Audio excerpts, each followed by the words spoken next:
D3 8 addition chapter number 3 quadratic and fractional equations exercise 3a question number 4 express each of the following expressions in the form this। यहाँ पर भी कुछ expression हमारे पास given है जिसे हमें इस फॉर्म में सॉल्व करना है। जैसे कि क्वेश्चन नंबर 3 में भी हमने इसी फॉर्म में सॉल्व किया था, वहाँ हमारे पास 2 टर्म गिवन थी, यहाँ पर हमारे पास 3 टर्म गिवन है। तो हम क्या करेंगे, इसको इस तरह हम सॉल्व करेंगे। यहाँ पर भी हमें क्या करना है, बी टर्म को पहले फाइंड करना है। तो यहाँ पर नेगेटिव है तो यहाँ नेगेटिव वाली आइडेंटिटी अप्लाई होगी और यहाँ हम लिख लेते हैं फिर से A square minus 2ab plus B का square is equal to A minus B का होल स्क्वायर। तो यहाँ पर हम पहले बी टर्म फाइंड करनी है। तो हम यहाँ तक देख लें कि पावर 2 और पावर x, तो यहाँ पर x के साथ जो नंबर है इसको हम क्या करते हैं, मल्टीप्लाई बाय 1/2 करते हैं। 6 को हम मल्टीप्लाई करेंगे 1/2 से, तो 2 1 2 2 3 6। तो हमारे पास बी टर्म आ गई है यहाँ पर 3। तो हम यहाँ लिखेंगे a का स्क्वायर माइनस 2 फार्मूले का, a हमारे पास x है और b हमारे पास 3 टर्म आई है और यहीं पे 2 3 6 बन रहा है। तो हमने यहाँ पर क्या किया, 3 को हमने ऐड किया यहाँ पर और साथ में हम माइनस भी करते हैं। तो -3 का स्क्वायर और ये जो कांस्टेंट टर्म है +1 को हम यहाँ लिख लेंगे साथ में। लास्ट वाले क्वेश्चन में 2 टर्म थी, यहाँ पर हमारे पास 3 टर्म गिवन है। तो यहाँ तक हम 2 टर्म तक क्या करेंगे, सेम उसी तरह हम करेंगे कि हमें बी पहले फाइंड करना है। तो जैसे अगर हमारे पास 2 टर्म है तो हमने क्या किया, 6 को हमने मल्टीप्लाई बाय 1/2 कर दिया तो हमारी बी टर्म आ गई 3। और हमने यहाँ जब बी टर्म अपनी रखी और चेक किया तो 2 3 6 ही बन रहा है। तो हमने यहाँ पर 3 को ऐड किया यानी बी टर्म को। तो जब हमने प्लस किया तो साथ में हमने माइनस किया जैसे हमने पहले किया था और +1 जो है हमने यह लास्ट में ले दिया। ये 2 हमने बी टर्म यहाँ ऐड किया तो साथ में माइनस कर दिया। अब यहाँ तक हमारा क्या हो जाएगा, फॉर्मूला क्लोज हो जाएगा, a माइनस बी का होल स्क्वायर यहाँ तक।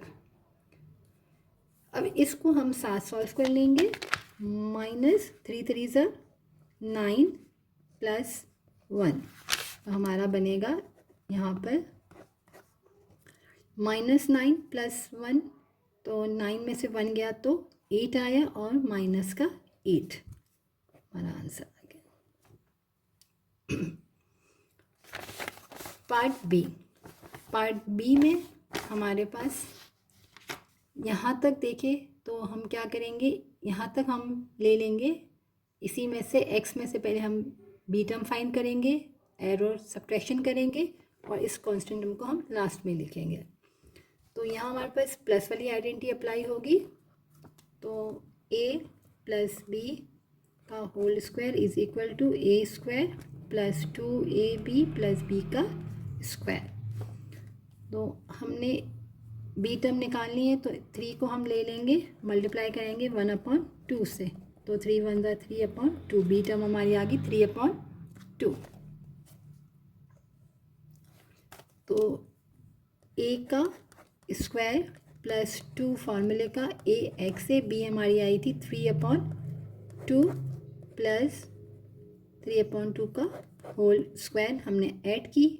यहाँ हम देख लिए 2 से 2 कैंसिल हुआ तो यहाँ पर 3x बन रही है। तो बी टर्म हमारी आ गई 3/2, इसी को हम माइनस भी करेंगे और यहाँ पर -2 है तो वो -2 मैं यहाँ लिख देती हूँ। तो अब यहाँ तक हमारा क्या हो जाएगा, फॉर्मूला क्लोज हो जाएगा, a प्लस 3/2 का होल स्क्वायर और यह वाली जो कांस्टेंट टर्म है -3 3 9 2 2 4 और -2। अब इसे यहाँ पर एलसीएम निकालना पड़ेगा क्योंकि 9/4 और -2/, तो इसको हम डायरेक्ट माइनस या प्लस नहीं कर सकते क्योंकि यहाँ पर फ्रैक्शन फॉर्म है। और यहाँ पर डिवाइड में कुछ नहीं है, इसका मतलब 1 है, तो यहाँ पहले हम एलसीएम निकालेंगे, मल्टीप्लाई 4 करेंगे, यहाँ भी मल्टीप्लाई बाय 4 करेंगे, तो हमारा आ जाएगा x प्लस 3/2 का होल स्क्वायर माइनस यहाँ पर एलसीएम आ गया 4, 9 माइनस यहाँ 2 था, 4 से मल्टीप्लाई करें, ये 2 यहाँ तक है, ऊपर वाली लाइन है, तो 2 4 सा हमारा बना 8। तो यहाँ इसको आगे हम सॉल्व कर ले,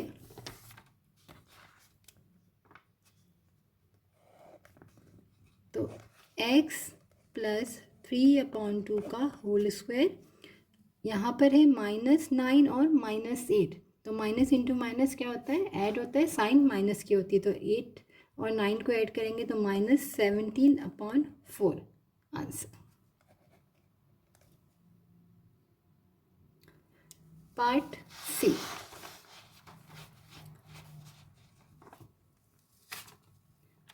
पार्ट सी में हमारे पास यहाँ तक पहले हम इसकी बी टर्म फाइंड कर लेंगे, यहाँ प्लस है तो आइडेंटिटी लगेगी हमारी प्लस वाली, तो a² plus 2ab plus b का square is equal to a plus b का होल स्क्वायर।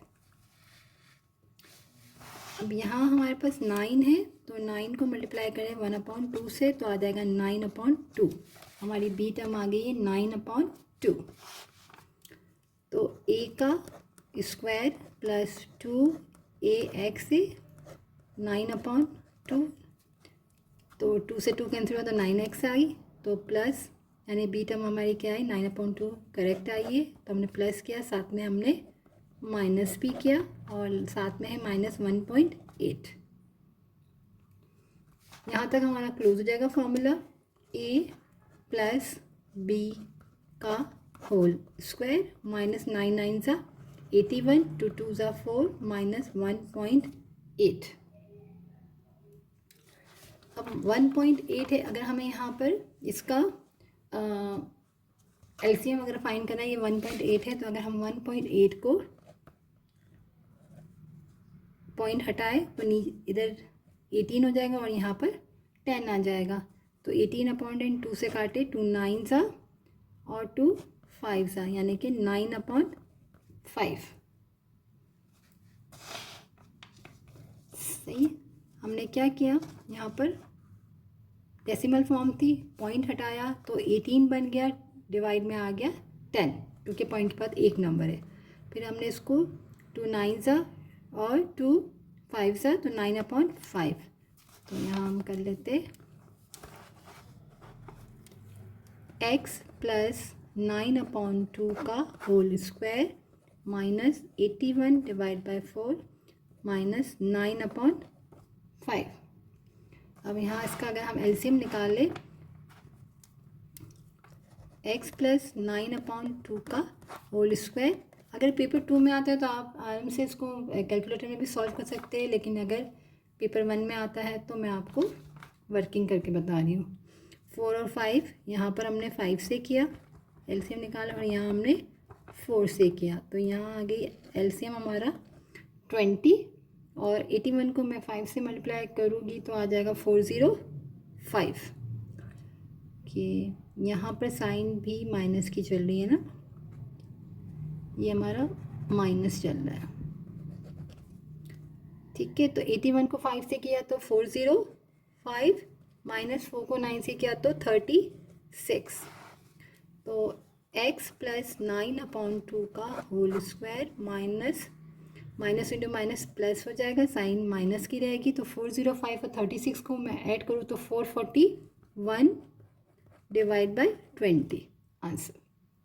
अब यहाँ पर क्वेश्चन जो हमारे पास था, क्वेश्चन में डेसिमल फॉर्म गिवन थी, तो अगर आप यूँ आंसर लिखते हैं तो भी ठीक है, और अगर डेसिमल फॉर्म में आंसर आप देंगे तो हो जाएगा x प्लस 9/2 को मैं डिवाइड करूँगी तो हो जाएगा 4.5।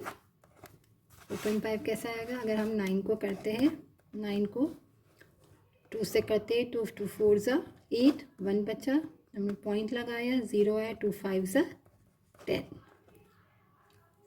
तो 4.5, और 441 को अगर हम डिवाइड करते हैं तो हमारा आ जाता है 22.05, तो अगर हम पेपर 2 का क्वेश्चन है तो हम डायरेक्ट इसको कैलकुलेटर से यहीं पे भी सॉल्व कर सकते थे।